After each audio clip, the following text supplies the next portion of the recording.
Hey all, my name is Paul Borosky and I am the owner of Quality Business Plan. And what I'd like to do today is introduce you all to some tips and tricks that I've come across when writing an assisted living business plan. So without further ado, let's go ahead and dive right into it. All right, so first and foremost, let me go ahead and introduce myself a little bit, give you some experience, and then we'll go ahead and dive into the tips and tricks. And this little infomercial will be well worth the wait for the information that's going to be provided. First and foremost, I am a professional business writer, so if you do not want to partake on the wonderful journey that is writing a business plan for an assisted living facility, no worries, call me. I'll go ahead and take that journey for you. Been down that path many times, and I'd be delighted to do it again. Also, if you do want to go ahead and go down your own path of writing your assisted living business plan, more power to you. Fantastic. That's the whole point of the video. And I've also have numerous books on writing business plans. So check me out on Amazon.com. Just jump over to Amazon, Google my name, Paul Borosky, put an MBA behind it, and voila, all my books will pop up for you. And finally, a little bit of experience to justify why I'm qualified to do this video is that I am an adjunct finance professor and business professor for a local community college, and also I am a subject matter expert and for business as well as finance. So if you need a little bit of financial projections after you've written your wonderful, well-documented, well-sourced, well-written business plan, pick up the phone, give me a call, send me a text, send me an email. Be absolutely delighted to assist you for that as well. All right, without further ado, let's go ahead and dive right into it. Let's talk turkey about assisted living facilities.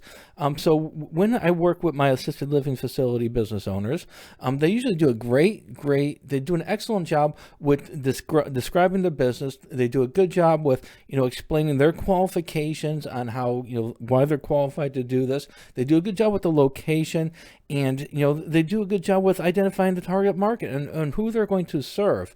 However, one of the biggest things that a lot of business owners in the assisted living facility they miss out on is going to be the competitive advantage for their organization. What are they doing different than the assisted living facility down the street or in the next city?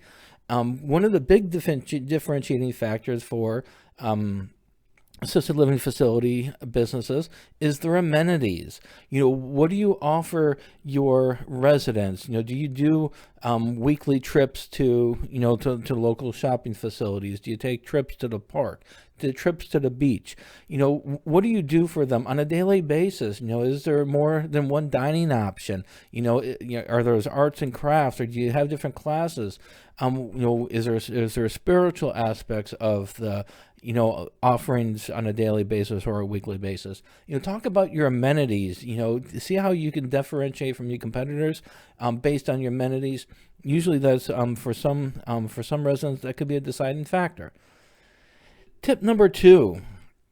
A lot of assisted living facility business owners, they do an excellent job doing research on their competitors. They'll take a look at, what the living facility is doing down the street, or they'll compare their vision of their assisted living facility at the other facilities that they used to work at, and they can describe how they're going to do that a little bit differently as compared to their previous work environment, whether it's be treating their employees differently or marketing or so on and so forth.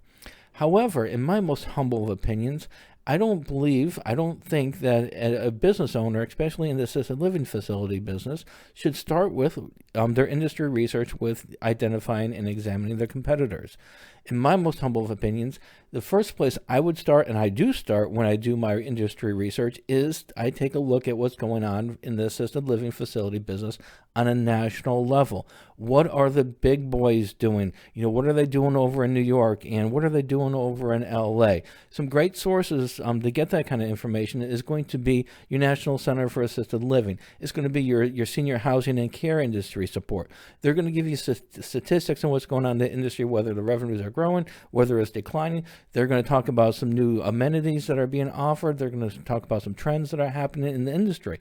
Once you understand the trends and what's happening in your industry on a national level, then take a look at your competitors and look at your competitors from a couple of different perspectives. Look at it from your personal perspective as compared to when you used to work for different facilities, but also compare your competitors to what's going on a national level. Do they know what's going on a national level? Are they taking in the information from the national level and incorporating that into their businesses? If they are, you got a true competitor on your hands, and those are the people you really need to watch. For the most part, though, I think you're going to be, you're going to be pleasantly surprised in seeing that a lot of assisted care facilities, once they start up and running and they get their, some of the residents in, they kind of sit back on their laurels and they just do what they know have worked, and they're really a little bit resistant to change. Those are your competitors you're going to be able to really take a lot of market share from, and you really take advantage of, them, not keeping up with the trends, and you're going to be able to differentiate yourself based on the national trends and based on what they're offering, and you can show a lot of differentiation through that kind of a structure. All right, tip number 3, advertising. Now, this is a big one for any business, especially for the assisted living business, because first and foremost, everybody is going to expect for assisted living facility to have a website, and everybody is going to expect a assisted living facility to have social media. But one of the things that they don't expect is the word of mouth. And that's one of the things that's a little bit trickier to get going for the assisted living facility. And, the best way to do that, from my experience in working with assisted living facility startups and existing companies, is first and foremost, make sure your business is sound. Make sure when you start your business and you're taking care of your residents and you're planning your trips and you're doing everything you need to be doing, make sure you're consistent with it. Once you're consistent with it and your service is consistently good, then what you can do is when visitors come over, when you have the visitors, coming in and talking and meeting and spending time with their loved ones at your facility, then you can start, as you meet them, hey, do you know anyone else that may need our services? Now you can start a conversation, with the loved ones, and even with the residents. Residents, do you know of any family members or any friends or anyone that would also enjoy our facility as well? So you can start doing your word of mouth advertising. But again, don't start that, in my opinion, until you have your business controls and your business model sound and you're offering a quality service and quality products. Once you're doing that, then you're going to have a foundation from which to start generating a buzz for the word of mouth. So it's a little bit trickier for an assisted living facility to generate word of mouth advertising. It's not impossible. I've seen it done. It just takes a little bit more time, a little bit more effort. And then we've got funding requests.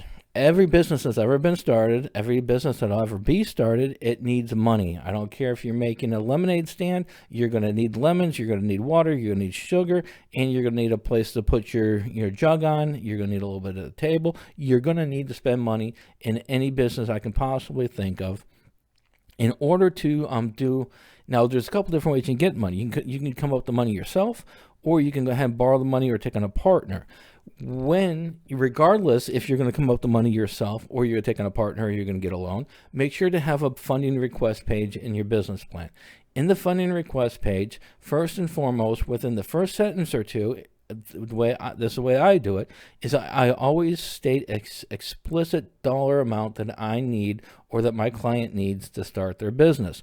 Don't put a range, because if you put a range and that you're telling the reader that you have no idea how much it is to start your business. Give them a specific dollar amount. It's going to be $150,000. It's going to be $2.5 million to start up this assisted living facility. Put a dollar amount up front. This is what you're looking for. Then from that point, then go ahead and break it into categories. For this category, for startup costs, I'm going to need X amount of dollars. For advertising upfront, I'm going to need Y amount of dollars. For equipment, for inventory, for different amenities, I'm going to need X amount of dollars. For transportation, I'm going to need this amount of dollars. So make sure you have each section documented and how much money you need in each section. And then again, total the sections at the bottom for a total, and that total should match the top line of what you're asking for. All right, and the next is going to be your financial projections. In my opinion, every business plan should have financial projections. Here is a good starting point for a financial projections for assisted living facility. The way that I would structure it would be to open up an Excel sheet, then identify what kind of services you're going to have. So we've got a resident here. When I say resident, I'm just, in my mind, I'm saying this person's going to have their own room. And then a shared resident, this person right here, this is when there's going to be, two individuals in the same room. And then right here is going to be the price, the monthly rent. So for the monthly rent for the resident is $6,500, shared resident is $4,500, and the variable costs. What are on a monthly basis? What are the costs for transportation? What are going to be the costs per person for your hot meals, for your snacks? So make sure you come up with an idea of what the costs are going to be per person. Then what you're going to do is you're going to subtract your variable costs from the lease payment that they're paying, or from the resident payment, or whatever their monthly payment. You subtract your variable cost from the monthly payment. It's going to give you gross profits. Then you're going to identify how many different residents are going to be at your facility. So for this right here, we might have we might have room for 2 residents to have their own room, and then we're going to have 8 residents sharing. Excuse me. So what we're going to do is we're going to multiply this 2 residents by the gross profits, which is going to give us our total gross profits, and we'll do the same thing below. Once we have our total gross profits for each line, we're going to add them up, put it right here, and days in a month is going to be just 1. This is a structure that I use for a lot of different businesses, and I just change some of the variables for it. So gross monthly profits could be $45,400 in this hypothetical scenario. The next step is going to be come up with our fixed cost. So our fixed costs are just going to be, what do we pay on a monthly basis? We're going to have a loan payment of $3,500. We're going to have inventory we're going to have to be buying. We're going to have labor. We're going to have space rental. We're going to have utilities. We're going to have marketing. We're going to have legal, accounting, insurance. We're going to have miscellaneous. Make sure you have a miscellaneous in there, because it's very difficult to identify every single fixed cost in the business. Your miscellaneous is your catch-all. Once you know what that, total them up, put it right down here. And your final step is going to be to calculate your monthly profits. To do that, you're going to go ahead and label one line, gross monthly profits, and then you're going to bring it down. You're going to bring that number right here. Whoops. My apologies. Oh, my.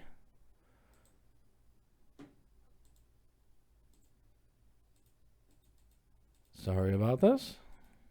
Here we go. So we're going to bring our monthly gross profits. We're going to bring it from here. We're going to bring it down here. And then for the monthly cost, we're going to bring it from here. We're going to drop it right to here. For our net profits, we're simply going to then subtract our monthly costs from our monthly profits, and it's going to give us our net profits. So in this hypothetical scenario, it's $12,200. And once you have this structure set up, you can then go ahead and start changing the number of individuals that are going to be staying with you. You're going to be able to start changing your lease payments, your variable costs. Every time you change one of these items, if you've done your financials correctly, your monthly profits should be changing automatically for you, and you can then identify specific price points that is going to give you the net profits that you're expecting. If you need some help with this kind of a structure, again, give me a call, send me a text, send me an email. I'll be delighted to help. But this is an excellent foundation for you to go ahead and start your financial projections. All right, so in summary, when you're doing your business plan for your assisted living facility, make sure to follow a proven format. Don't just go out there and get one of those business plan templates that are generic for every business. Your assisted living facility is going to operate, it's going to run, and it's going to be maintained differently than a manufacturer, differently than a retail store. It's going to be different than a health club.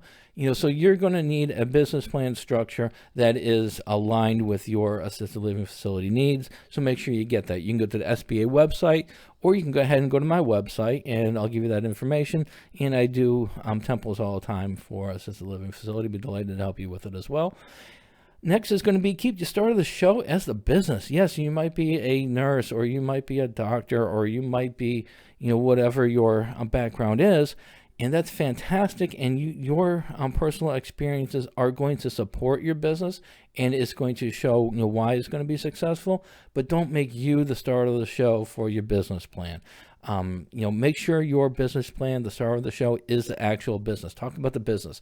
Talk about how it's going to serve the customers. Talk about your target market. Talk about your industry. Talk about your financials. Talk about your marketing. Talk about your competitors a little bit. Talk about all that information. And there is one section, the organization and management section, where it's going to be about you, but the other sections should be about the business. Make that the star of the show. Finally, if you need help with any section of the business plan or every section of the business plan, don't hesitate to pick up the phone, give me a call, send me a text, send me an email. Be absolutely delighted to help. All right, so for more information on if you all want to go ahead and write your own business plan, you want some more information, some tips and tricks, some insights into the different sections, go to qualitybusinessplan.com/assisted living business plan. And at that website, you're going to have some more information that you're going to be able to review on how to write your own assisted living facility business plan. And if you are looking for some books that are a little bit more detailed for writing a business plan, please just go ahead and go over to amazon.com/author/Paul Borosky. And once you get there, you'll be on my site on Amazon, and I do have a multitude of different books on writing business plans, and some of them are general, and some of them are aligned or going to be aligned with assisted living facilities. Take your pick, and I think you're going to find it most helpful. So hopefully this video was helpful, and y'all got some insights and tips and tricks on how to write your own assisted living business plan. If you like the video, please give me a thumbs up on Amazon, and have a fantastic day. Thank you.